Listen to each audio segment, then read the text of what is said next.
Good afternoon. As you may have gathered by now, I'm Mike Ignatieff, President and Rector of Central European University. It is a particular pleasure to introduce tonight's speaker for, I think, obvious reasons, but sometimes the obvious needs to be restated. Andras Sajo is one of the great founding figures of Central European University. He founded legal studies at this university in the 90s. Legal studies has grown to become one of our most esteemed and admired departments with an international reputation. If you'll allow me one little story about that, I was in Warsaw last week at a meeting of alumni. And one of the alumni, who was a graduate of the Legal Studies Department, brought her husband, who is the chief partner of a major international law firm in Warsaw.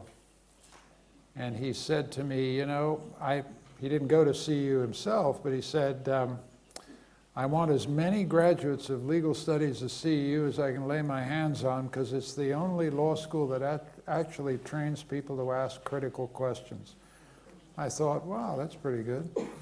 And that is part of the heritage that Andras Sajo created at this university, and it's part of the legacy that figures like Renata Uitz and Garci Bard defend and maintain every day in their classrooms.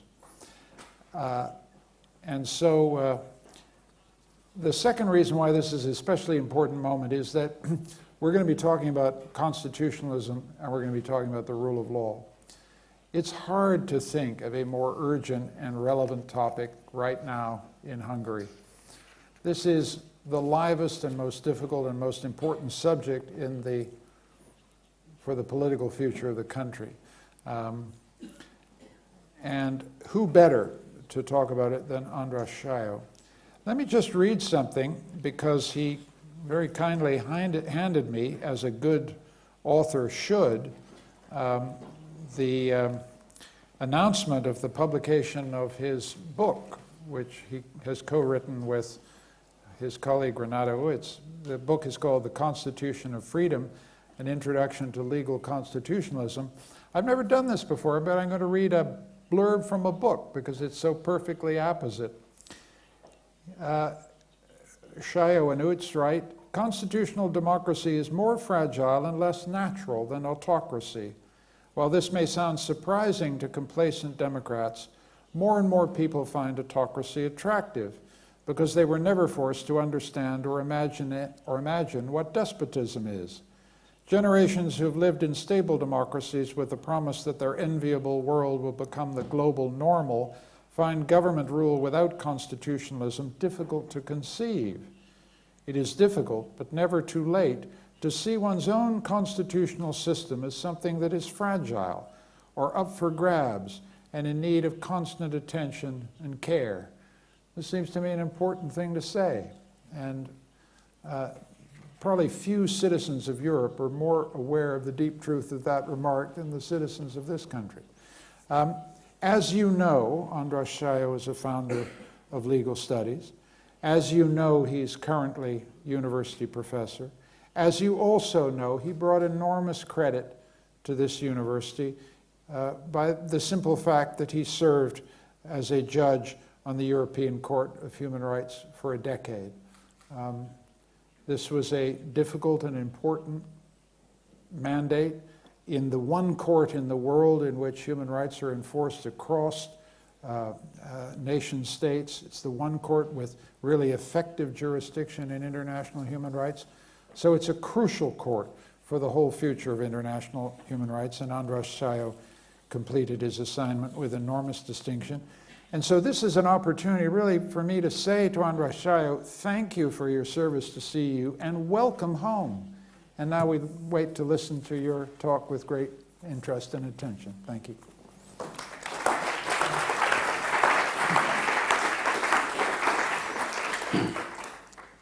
Thank you, Mr. President, for your kind words.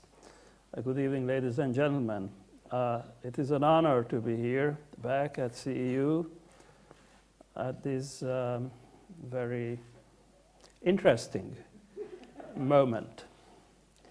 My intention tonight is to show how internal weaknesses in constitutional structures and the abuse of democratic constitutionalism has contributed to the contemporary threat of perpetuation of governmental power.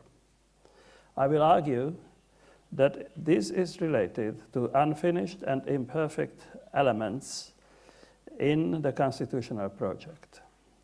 Constitutions are full of theoretically unjustified compromises and resulting shortcomings and gaps. While the internal shortcomings of constitutionalism are important in its demise, these developments originate in a broader socio-cultural development. Under the pressure of our stressful age, vulnerabilities in the social psyche and social culture become visible, are targeted, and abused. No surprise here. Societies were already half ready in their heart for not having certain liberties and to welcome illiberalism. In societies where a narcissistic culture prevails, resistance is inevitably limited. And being disillusioned and alienated from politics and public responsibility, many citizens choose leaders of their own stripe. There is nothing new under the sun when it comes to the abuse of the rule of law. Abuse is an inherent part of the history of constitutional law. De Gaulle legitimized many of his acts by legal means, which make constitutionalists desperate even today. Technically speaking, even Hitler, in his coming to power through the democratic electoral process, relied on the relentless abuse of the gaps of the Weimar Constitution. But the instrument, the imperfect law, was not the cause. The cause was the successful closing of the mind of Germans, left and right, by hate and fear and German resentment. The mindset that accepted and welcomed its own closing had its potentials for such closing even without the brown shirts marching on the streets. It is in the context of closing minds that I would like to discuss the demise of constitutionalism tonight. By constitutionalism, I mean a set of liberty-enhancing ideas and corresponding institutions protective of liberty. In this perspective, not all constitutions and documents of similar names are constitutional.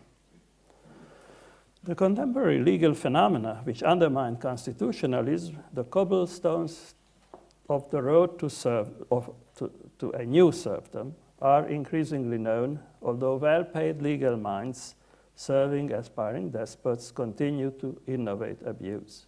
By the way, it would be interesting to know the terms of reference of the public call to produce these cobblestones. The list of the acts of disregard of the rule of law serving the undoing of constitutional democracy becomes longer by the day, but its fundamentals are pretty clear already. Let me mention a few of the anti-constitutionalist tricks. The current inventory includes the refurbishing of the judiciary and the politicization of the civil service. Where this doesn't help, access to justice, especially recourse against administrative decisions, is restricted. Retrospective rules become widespread. Biased preferences are written into the law as if they were neutral rules. More generally, legal logic is twisted, this is in disregard of the logic of the rule of law. I think I can illustrate this by a joke. Three patrons go to the bar and ask for 3 cocktails and a clean glass. The waiter comes back with the 3 cocktails and asks, who ordered the drink with the clean glass? As to substantive law, the rule of law is repeatedly reaffirmed, but it is subject to regular tinkering. Definitions in criminal law become non-specific, as is the case with the definition of extremism and terrorism, for example, in the United Kingdom. Such broad definitions enable, of course, mass surveillance. terrorists are suspect, they have to be surveyed. If everyone is a terrorist, everyone has to be surveyed. Emergency exceptions become part of the ordinary legal system, as in the fresh French piece of legislation that is charmingly called Act on Reinforcing Internal Security. The economic sphere is not exempt either. Private property is taken without compensation. State broadcast monopolies emerge under the rather porous veil of private ownership. Now, as to public law, plebiscite without proper procedures and substantive limits becomes the accepted norm of authentic popular will formation. Brexit and other one-sided declarations of the genuine will of the people are accepted as normal. Emotions replace argument. Welcome to global Venezuela. Elections, yes, elections remain free, not necessarily fair, but gerrymandering and electoral threshold rules, as well as rules on access to the media and campaign finance, are all tailor-made to perpetuate the power of the incumbent. Just to give you an idea what is at stake, the Supreme Court of the United States just had a hearing in a case, Jill versus Watford, where the issue is whether Wisconsin's redistricting plan is an impermissible partisan gerrymander that is a manipulation of electoral boundaries to favor a specific party. Today, in the United States, any given majority in a state is capable of determining the outcome of the US congressional election in the respective district, perpetuating the power of one or another party. That's the issue. Let's take another example. I'm sorry to report that for the European Court of Human Rights, a 10% electoral threshold, that is to say, an electoral system that allows the total non-representation of 10% of the electorate, was found legitimate. The concerned electoral system was that of Turkey. No more on this. Let me continue the litany. The level of human rights protection declines. This is so not necessarily because human rights are declared to be irrelevant or imperialistic, although you hear this very often, but just because people's right to security is played against traditional liberties, or, another example, victims' rights prevail against traditional due process considerations. Special interests are elevated into human rights. Even Berlusconi's self-amnesty by legislation was carried out in the name of human rights. After all, that was the justification. The European Court held, in respect to Italy, that lengthy proceedings violate a right to fair trial. Therefore, there shall be no trial. Once all these practices become a system, law will generate and sustain personal dependence. Dependence quickly breaks the spin and opens the mind for closing. Fundamental institutions of the constitutional state are also losing their autonomy. Churches depend on state subsidy. Business hangs upon state aid and public contracts.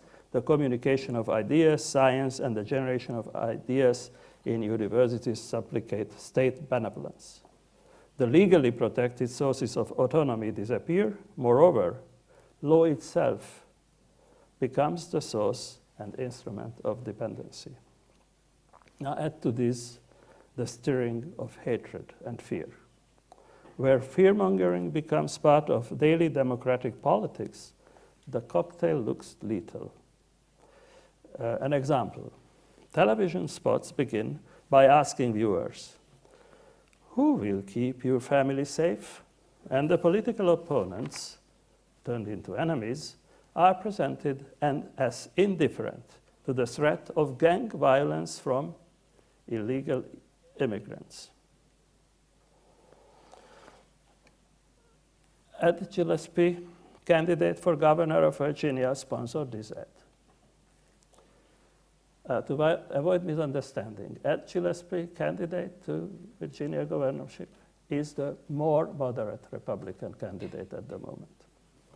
The current state of affairs is partly due to the supremacy of democracy. For generations, democracy was the natural darling in politics, and electoral democracy remains an uncontested source of legitimacy around the world. Democracy is the only game in town, but the celebratory mood, the adulation of electoral majoritarianism is turning into a serious hangover, not a first in the history of democracy. What we see in the demise and backlash, just to use two euphemisms in one single sentence, is the exposition of the internal weaknesses and contradictions of electoral democracy, which relies upon the unmediated wish of a poorly structured constituency. It is at this moment of the unfolding drama that constitutionalism should enter the stage. It does not. In an apotheosis of electoral democracy, constitutionalism was exiled to the basement of irrelevancy. It remains largely absent, although the role written for constitutional law would be to structure and inhibit people. But constitutionalism is paralyzed. The constitutional containment of majoritarianism has been delegitimized by democracy itself, by democracy unbound. Unruly, I emphasize, unruly electoral democracy has little understanding of and respect towards its keeper, constitutionalism. But white horses, fast as they are, hardly win the derby. You may have noticed by now that although this lecture series is about open society, even more rethinking open society, I dare to entertain you with a little inventory of the demise of constitutionalism without uttering the word open. I understand open society to be the opposite of what Karl Popper detested in Plato, whom he famously accused of defending lying, political miracles, tabuistic superstition, the suppression of truth, and ultimately, brutal violence.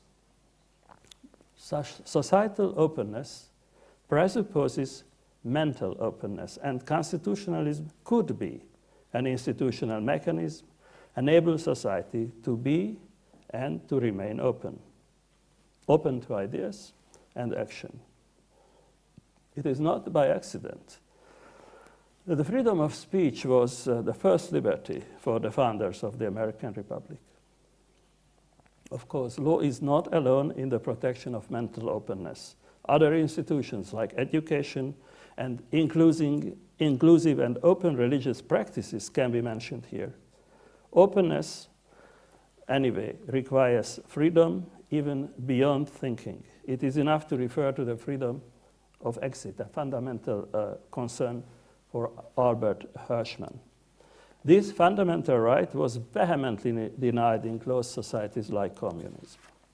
Be as it may, the relation between some kind of open society and liberty-enhancing constitutionalism is more or less genetic and natural. Unfortunately, there is no openness by social design only.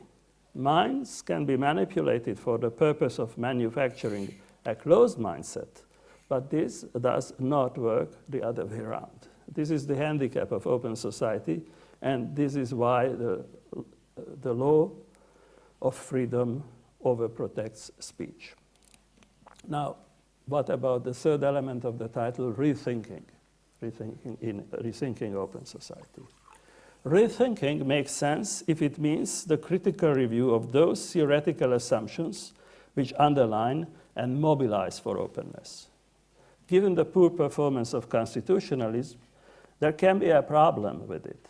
Rethinking consists in the identification and overcoming of the sloppiness of the design that facilitates the populist closing of open societies. Well, open to some extent. Let me emphasize, institutional shortcomings are the common heritage of the constitutional structure in all concerned democracies. And this is not an Eastern peculiarity. The East-West division is regularly created by a defensive need of Western supremacy, which recognizes with astonishment and even horror its own traits in the mirror of the East. It is true that most contemporary illiberal techniques were invented far away from the shores of the Atlantic Ocean, but it is enough to look at de Gaulle's tricks to see how creative the West can be in matters of constitutional disrespect.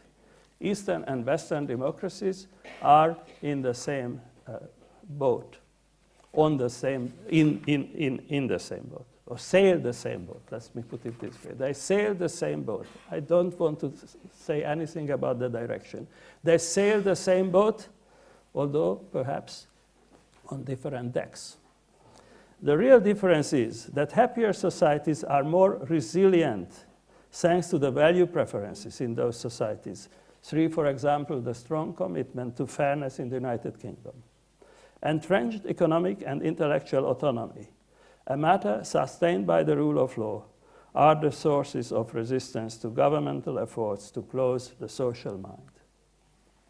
Social institutions, including constitutional institutions, which ordinarily regulate and constrain power, are intended to prevent the effects of emotions that would close the mind, in particular among those emotions, fear and envy and hatred and resulting tribalism.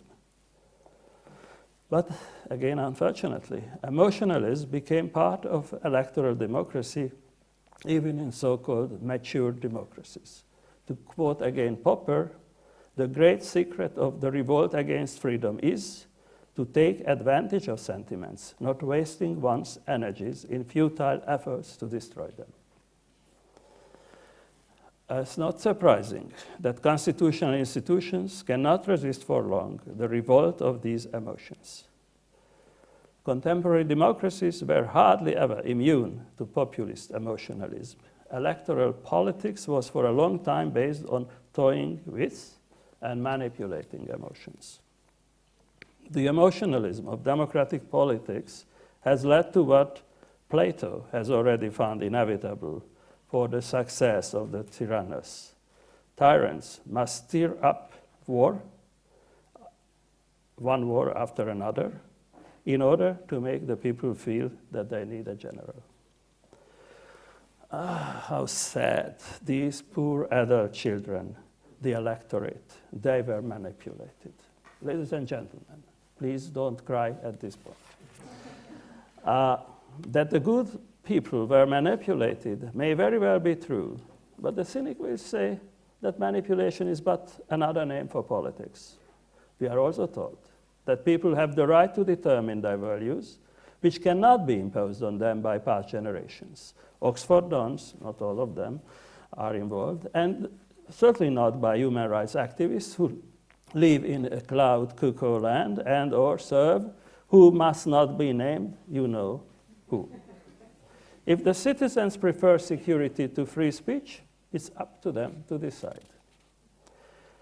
The Rousseauist argument prevails in its totalitarian version. People cannot be wrong, and people's will is the one that is expressed within the existing formal structures, whatever the said structures happen to be. Hence the legitimacy of populism. Let's be honest. People are not innocent and passive recipients of manipulation in emotional politics. They are the ones who find liberation in hatred that serves the blogosphere. Hatred was fermenting on the black burners already waiting for liberation. This is the socio-cultural aspect of the demise of constitutionalism. Nevertheless, there is a certain form of republicanism which is afraid to see shortcomings in the empirical reality of people. Before the eye and fury of the self-appointed friends of the people exiles me to a Schmittian inferno for these 45 minutes of alleged people bashing and democracy snubbing, let me quickly mention that the political participation of citizens can be reasonable and true to the spirit of the Constitution. Just you cannot take that for granted. De Gaulle, who relied on plebiscite with gusto, called one after the 1968 upheaval.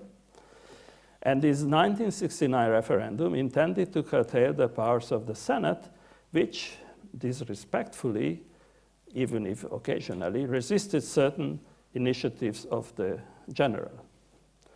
At the referendum, there was a high turnout, and around 53% rejected the detailed and, I must say, more or less sensible reform proposals, which today, by the way, are part of the French Constitution, 90% of it. The day after the referendum, de Gaulle, who always claimed to rely on the trust of the French, has resigned.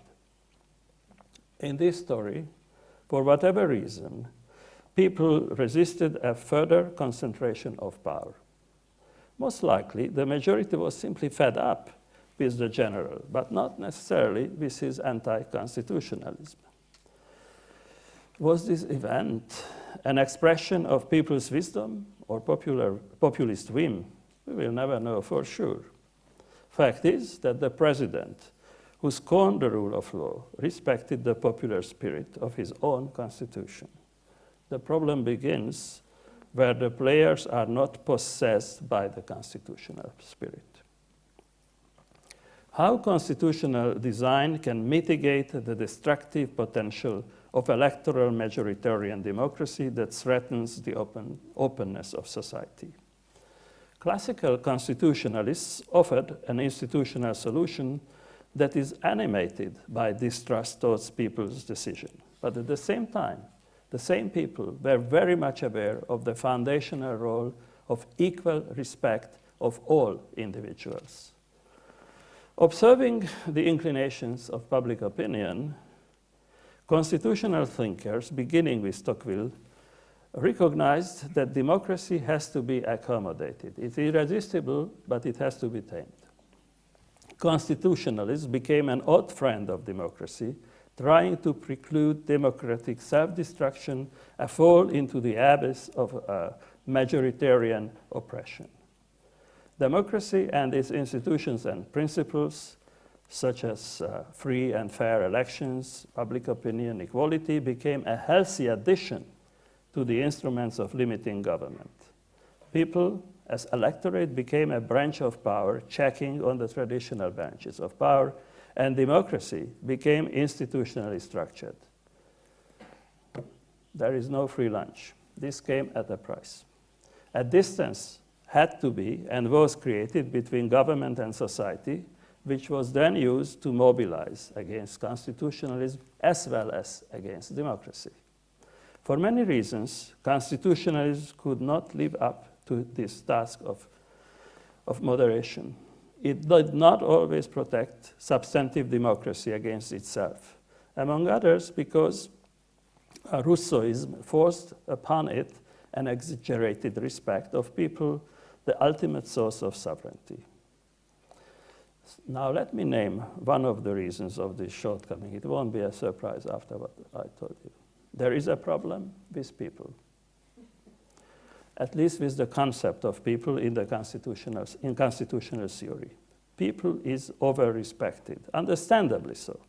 Otherwise, it would be difficult, if not impossible, to legitimize and sustain people's sovereign supremacy. This supremacy is vital when you would like to renounce more dangerous supremacy aspirants, kings, oligarchs, despots. People fill the vacuum of sovereignty, a vacuum that was created by the elimination of royal power. But constitutionalism was intended not only to replace, but also to curtail sovereign power. After all, it was created to preclude all unlimited power, including that of people. Hence the need for representative government, separation of powers, fundamental rights, and their protection, and protection of minorities, and all the institutional arrangements serving it, among others, laws, habit, which sustain the edifice.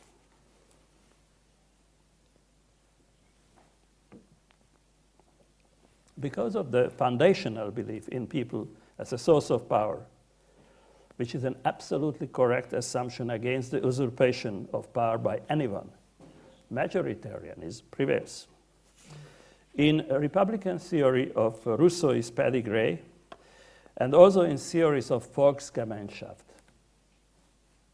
people's community, nation, people is postulated as being beyond criticism. Hence, it becomes problematic to criticize people even when it behaves in an unreflective, collectively suicidal, and oppressive manner. If one of us disparages people, that is understood as disrespect and offense to one's neighbor. Now, what to do with this? Contrary to the unhappy secretary of the Writers' Union of the German Democratic Republic, in Brecht's poem, The Solution, we cannot propose for government to dissolve people and elect another. There is no alternative people, and the existing people are sometimes unwilling to be recruited for the cause of tolerance. So what is the problem with people? The difference between we, the people, as normative concept, and the real existing people, to refer back to East Germany.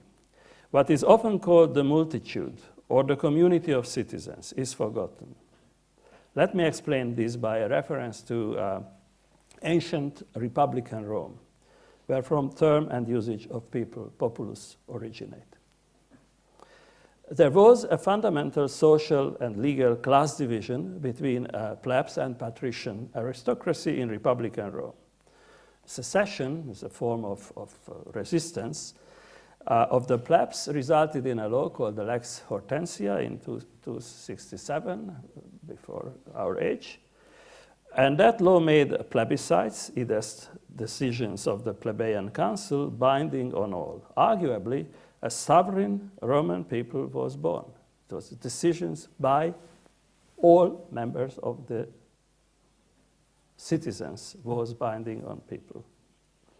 What matters for us is that the term populus, the people, refer to a concept of political inclusion of all citizens, although sovereignty was exercised jointly with the Senate. The orators, in search of popular support, spoke of the, quote, dignity, majesty, authority, freedom of the Roman people, populus liber, a free people. So the habit of thinking of themselves as free and sovereign was quite ingrained in people. This, by the way, in itself a major liberating moment.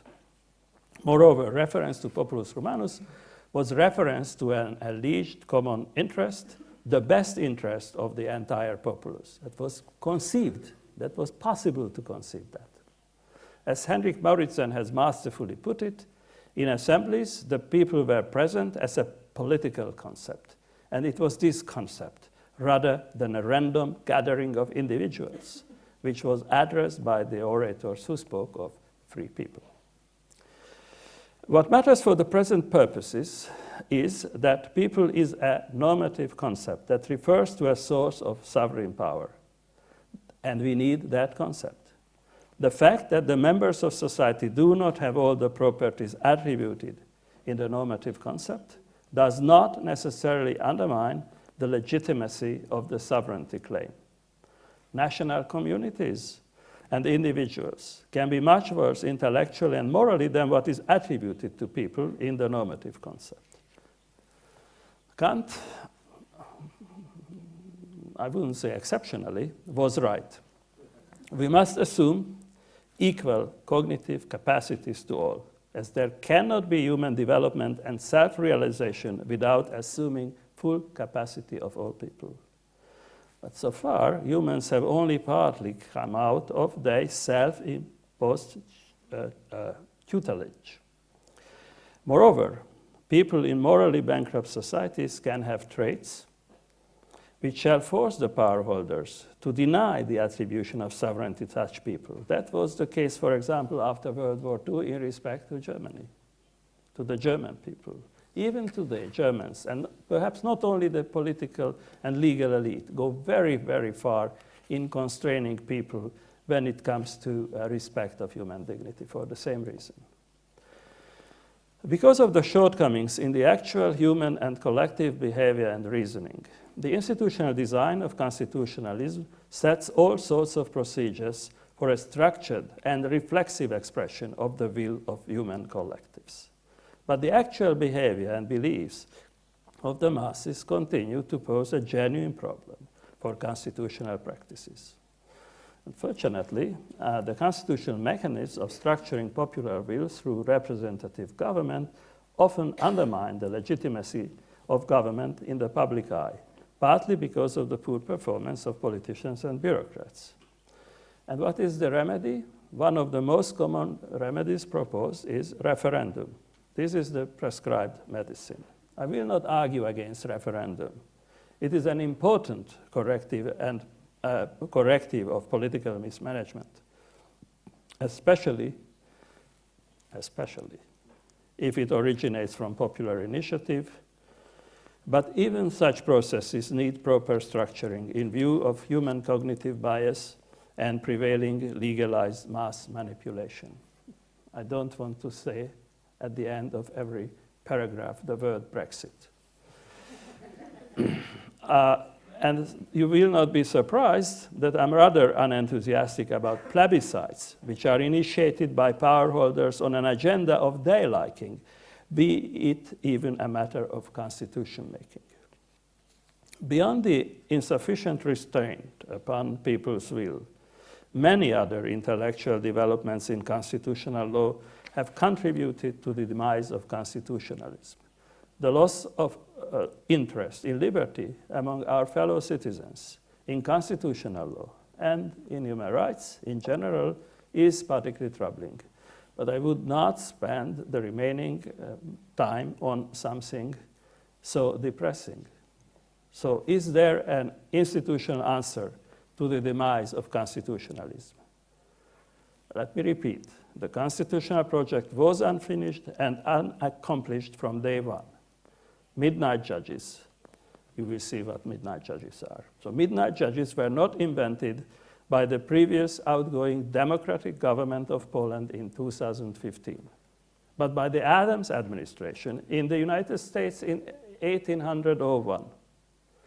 Chief Justice Marshall, credited with the establishment of modern judicial review, a great institution, was one of such midnight judges, serving, by the way, until his appointment as Secretary of State in the Adams administration, a wonderful example of picking your most trusted political ally to become a judge and Chief Justice.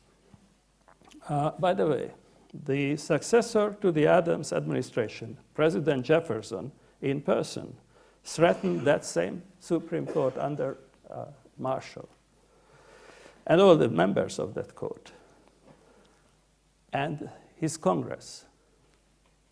You see, inventiveness. That Congress simply ordered a recess for 1 year so that the Supreme Court will not render judgments or decisions unpleasant to the Congress sitting. Chief Justice Marshall was appointed after Adams lost the elections. This is a real midnight judge.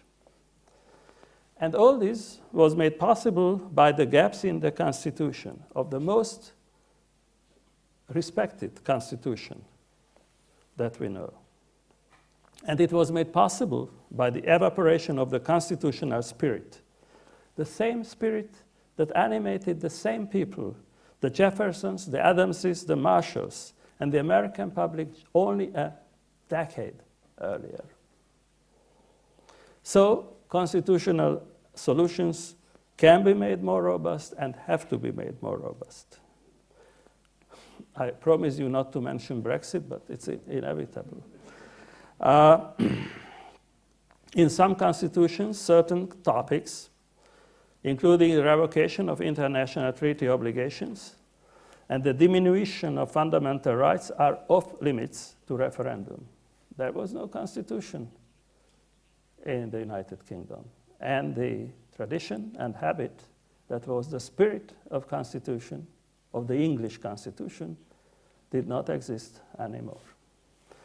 Other constitutions, like the American, the German one, they simply do not allow for national referendum at all, admitting more or less that this is too risky a tool. Now, such restrictions on referendum, like limiting the scope, could have been more easily digested elsewhere had the popular vote not been treated as the ultimate form of people's sovereignty. So there is an intellectual obstacle to introduce those perfectly reasonable and necessary constraints. Or let's consider a constitutional amendment, allegedly the ultimate domain of people's exclusive power. The ex post acceptance of any incomprehensible draft amendment is not particularly difficult via referendum. Therefore, for the protection of the Constitution, its amendment has to be made particularly demanding, at least on non-technical matters. A constitutional change should be turned into political risk for the powers to be, as is the case in the so-called Dutch-Norwegian or Norwegian-Dutch system. You have to be very polite in these matters. There, the legislative that accepts an amendment has to be immediately dissolved, and it is for the next elected parliament to finalize the amendment. So there is a real risk to politicians. It's also important to have judicial review, to check legislation, the will of the people, to the extent necessary for upholding the Constitution and, let me quote, deblocking stoppages in the democratic process. This is Professor Ely's famous definition. Consider elections, the kitchen that manufactures representatives. As the saying goes, you better don't enter the kitchen if you wish to enjoy the food of the restaurant. Electoral democracy was left to a great extent to the political process, although electoral litigation became pretty standard. Here too, constitutional control is appropriate and necessary and can be successful, as the recent Kenyan example indicates, even if on the long run, it may not change the nature of the rule by Kenyatta. But people became aware of a certain possibility because of a judicial decision. It was a clear indication that there are limits. Electoral design shall be seen as a fundamentally constitutional issue. Well, there is a lot of resistance and reluctance to accept this view. To quote an opinion of the conservative wing of the Supreme Court in a case decided about 13 years ago, an excessive injection of politics in redistricting is unlawful. But the federal court should stay out of this political thicket because there is no principled way to determine how much partisan favoritism is too much. The result of such differentialism is that for hundreds of years, electoral systems all over the world were and are designed in such a way that, as I mentioned with the Turkish example, representation to a considerable number of people is denied. Even worse, a small minority may run a country, legitimately being elected under prevailing rules. And this is justified in the name of governability. Of course, you may say that refurbishing constitutional institutions seems belated for many democracies. A perhaps fatal shift has already occurred. Even where constitutional democracy is still in place, it is likely that little time is left to carry out these preventive changes. Politicians, even if good-intentioned towards democracy, are not statesmen, and they resemble Minerva's owl. Owls, as you know, prefer night flights, and our leaders tend to be late at the appointment with history. The story of the lack of amendment to the Constitutional Tribunal Act in Poland under the previous government is exemplary in this respect. There, notwithstanding continued reminders coming from experts, the government did not push for a change in the Constitutional Tribunal Act, although it was crystal clear that the mandate of too many justices of the tribunal will expire at the same time. Last minute, the outgoing Sejm started to elect new judges. And I must say, they started to elect judges in super abundance. In some instances, there was no vacancy and there were no applicable rules. The rest is history, and the history is the following. Anything can happen, and even more. So far, multi-layered constitutionalism, the exercise of constitutional control by international actors, also failed to deliver. And it did not correct the shortcomings of national rights protection. It failed because of its own imperfections. Once again, own imperfections. National democratic deficits were countered only by an international deficit. But perhaps peoples in Europe, and even their political leaders, even if they are captives of each other, will understand that Western life forms, democracy, and even tribal values cannot be sustained in the global competition where China may, I think, will become the world's taskmaster. I'm not arguing that law can do wonders, only wonderfully strong blunder. But still, institutions matter. In my profession, unfortunately, an intellectually attractive and perhaps even legitimate deconstruction has contributed to the loss of self-confidence in constitutional law. That's fact. But it is time for democracy fans to end their attacks on their ally, constitutionalism. I spoke about the imperfections of democracy, which are not corrected by constitutional arrangements due to constitutional imperfections and mutual paralysis. Here comes the good news. Trust me, illiberal democracy is imperfect too. And it is an easy prey to contingency. Thanks to the commitment of the world to democracy, elections remain the Achilles heel of illiberal regimes. With democratic hypocrisy of these people, vice renders its ordinary service to virtue. In most parts of the world, the political regimes still have to remain committed to democracy, and they do remain committed to democracy, at least to a sort of electoral democracy. President Maduro wants to assert himself as a democrat and not as an autocrat. He did allow state gubernatorial elections to take place this Sunday. Okay, the results are very disappointing. But there is a consolation. Principles are confirmed in this regard. And principles are confirmed by the importance of the violation. This is still an issue. It's not taken for granted that people lose elections. Even military coup, or coups, unfortunately, in plural, are carried out in the name of restoring democracy. Autocrats in the making look all the time at ratings. So there is something left from this commitment to democracy. Autocrats cannot get rid of it. Populists remain democrats, at least in the sense that they cannot but play by the former rules of democracy, even if they tend to recalibrate democracy at their liking. Please see the difference. These autocrats are far from cherishing Stalin's truth, who said, some of you may recall, that it does not matter how people vote. What matters is who counts the vote. The supremacy of national unity, which is the real alternative, as in Hun Sen's Cambodia, remains a non-appealing outlier. Democracy as a recognition of personal equality is hardwired even in closed minds.